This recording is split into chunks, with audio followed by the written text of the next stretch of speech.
Bible teaches. It says, this king of Tyre, it says, this is what the sovereign Lord says. You were the model of perfection. Satan was perfect. He was perfect. You were full of wisdom and perfect in beauty. He was the most amazingly beautiful angel that has ever been created. Now think about that. He was a multi-dimensional being. He was an immortal being. The only way that the Bible here can describe his beauty is by comparing it to jewels and costly stones.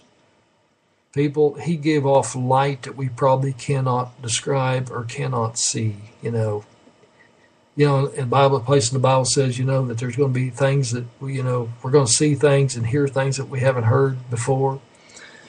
It says you were a model of perfection, full of wisdom and perfect in beauty. You were in Eden, the garden of God. Every precious stone adorned you. Ruby, topaz, emerald, chrysolite, onyx, jasper, sapphire, turquoise, beryl. Your settings and mountings were made of gold. On the day you were created by, they were prepared. You were anointed as a guardian cherub. Now think about this. We'll talk about this in a minute. So I ordained you.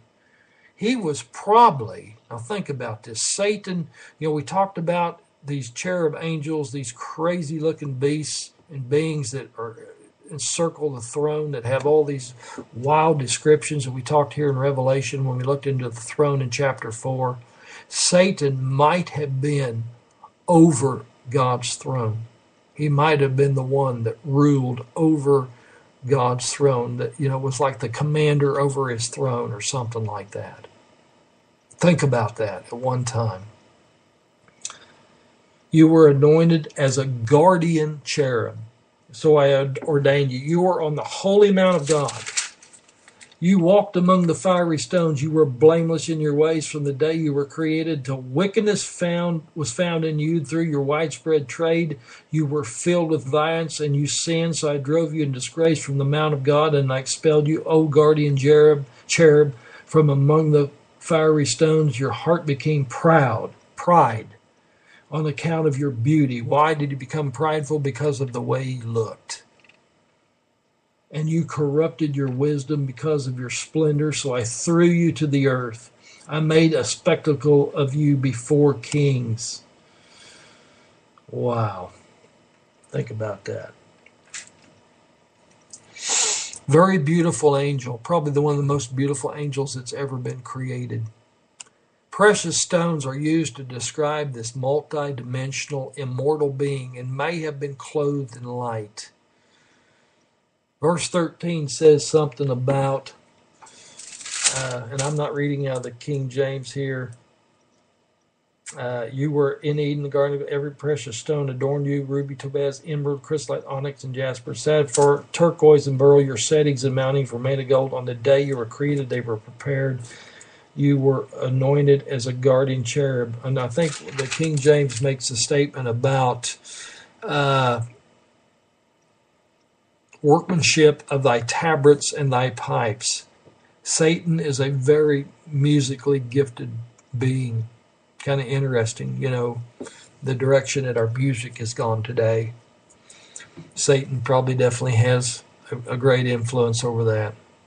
Satan is musically gifted. Satan was created very beautiful, wise, talented, immortal, and he was a cherub, probably clothed in light. He was probably an anointed cherub that covereth. Well, that saying there, anointed cherub that covereth, who was perfect in all thy ways. Satan was anointed to be number one, the highest created being ever created until iniquity was found in him. Satan had pride in his heart because of his beauty and wisdom. Why do you think God hates pride? Satan's ultimate goal, and here's what we need to keep in mind as we study this book of Revelation. What is Satan's ultimate goal here? Why is all this stuff playing out? Satan's ultimate goal is for the destruction of mankind and all of God's creation. The interesting thing about sin is that it grows and eventually leads to corruption. But that's Satan's ultimate goal. He hates everything that God has created. That's why he hates you and me. That's why he wants to see you destroyed. That's why he wants to see you go to a burning hell where he's headed. He hates you. He hates your family. He hates everything that is good. He hates marriage because it's a picture of God's relationship to his bride, the church. He hates anything that is good. Think about that. Sin eventually leads to corruption. Proverbs chapter 14. Proverbs chapter 14, verse 15. A simple man believes anything, but a prudent man gives thought to his steps. Matthew 15. Matthew 15.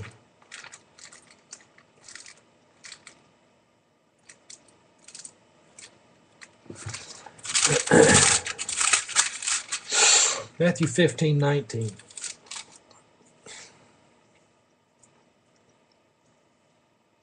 For out of the heart comes evil thoughts, murder, adultery, sexual immorality, theft, false testimony, slander. These are what make a man unclean, but eating with unwashed hands does not make him unclean. You know, them religious leaders was giving people a hard time about not washing their hands, and Jesus set the record straight there. It ain't so much about, washing your hands that makes you clean or unclean. It's what is in your heart that makes you, clean or unclean. Okay. We need to remember Adam was created without sin and was an immortal being and was probably clothed in light. Satan was desperate to see Adam and Eve fall. Why would Satan show up at the garden? He didn't want to see Adam prevail. He did not want to see Adam prevail. He wanted to watch Adam and Eve fall. He deceived him. And that's an interesting study, and we'll probably get into this later, but as you go all the way through the Bible, you can see how Satan tried to stop the birth of Jesus Christ and tried to do away with Israel. Think how many times Satan has tried to destroy Israel through biblical history, or even when Jesus was born. I mean, Moses, when he was chosen to lead Israel, God, Satan tried to kill him, get him killed, as a baby. In Egypt, Satan tried to destroy the nation of Israel in Egypt, put them in bondage. When Jesus was born, Herod, he tried to kill him. All through the Bible, Satan has tried to thwart, the birth of Jesus Christ because he knew. He had that prophecy in Genesis chapter 3 where he knew that a Redeemer would come from the seed of a woman. All right. Verse 3, the identification of the red dragon is in chapter 12, verse 9. We've read that. For further understanding and interpretation, we need to go back and review Daniel chapter 2, Daniel chapter 7, and also go forward to Revelation chapter 17. All right. Let's go back. I want to go back and do just a little bit of review, and then we're going to, after we get through this stuff right here and identify some of this other stuff, the rest of the chapter is going to go pretty quick, but I want to show you guys some things. Let's go all the way to Daniel chapter 2. Daniel chapter 2. And Daniel is probably one of the most important books that when it comes to prophecy. And, you need to really spend a lot of time. If you want to really get into Bible prophecy, you need to spend a lot of time with Daniel chapter 2, Daniel chapter 7, and Daniel chapter 9. Specifically those three chapters. I mean, the whole book of Daniel is awesome, but those three chapters specifically. But in Daniel chapter 2, Nebuchadnezzar has a dream, and nobody can interpret his dream. As a matter of fact, Nebuchadnezzar threatened, Nebuchadnezzar got so upset. Let's read here. It says here, verse 3 of chapter 2. I have had a dream that troubles me, and I want to know what it means. Then the astrologers answered the king in Aramaic, O king, live forever. Tell your servants the dream, and we will interpret it. The king replied to the astrologers, This is what I have firmly decided. If you do not tell me what my dream was and interpret it, I will have you cut into pieces and your houses turned into piles of rubble.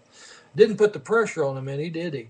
But if you tell me the dream and explain it, you will receive from me gifts and rewards and great honor. So tell me the dream and interpret it for me. Once more they replied, Let the king tell his servants the dream, and we will interpret it. And then the king answered, I am certain that you are trying to gain time. But and then on up to verse 12, it says, This made the king so angry and furious that he ordered the execution of all the wise men of that Babylon. So the decree was issued to put the wise men to death, and the men were sent to look for Daniel and his friends to put them to death. Okay, and then we go on down to verse 9. It says, During the night the mystery was revealed to Daniel in the vision. Then Daniel praised the God of heaven. And then we can read over here, and then Daniel, in the last part of the chapter, and starting out with verse 31, Daniel interprets this dream for Nebuchadnezzar. And it says, You looked, O king, and there before you stood a large statue, an enormous dazzling statue, awesome in appearance. The head of the statue was made of pure gold, its chest and arms of silver, its belly and thighs of bronze, its legs of iron, its feet partly of iron and partly of baked clay. While you were watching, a rock was cut out, but not by human hands. It struck the statue on its feet of iron and clay and smashed them. Then the iron and the clay, the bronze, the silver, and the gold were broken to pieces at the same time and became like chaff on the threshing floor in the summer. And this is really... And then I'm not reading this whole chapter. I don't want to spend this much time. But in 39 of this chapter 2, it tells us, after you, Daniel is telling him. Now, this is Nebuchadnezzar he's talking about. And Nebuchadnezzar was over the Babylonian kingdom. And he says, after you, another kingdom will rise, inferior to yours. Next, a third kingdom, one of bronze, and will rule over you. Finally, there will be a fourth kingdom, strong as iron, for iron breaks and smashes everything. And as for iron breaks things to pieces, so it will crush and break all the others. Just as you saw the feet and toes were partly of baked clay and partly of iron, so this will be a divided kingdom, yet it will have some of the strength of iron in it, even as you saw iron mixed with clay. And then down on verse 44, it says, in the time of those kings, the God of heaven will set up a kingdom that will never be destroyed. Interesting dream here that was interpreted by Daniel to Nebuchadnezzar.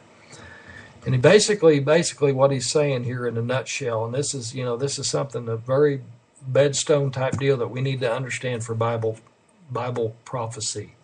There have been 4 major Gentile kingdoms that have ruled the world since the beginning of time. And this is what this statue represents. Okay?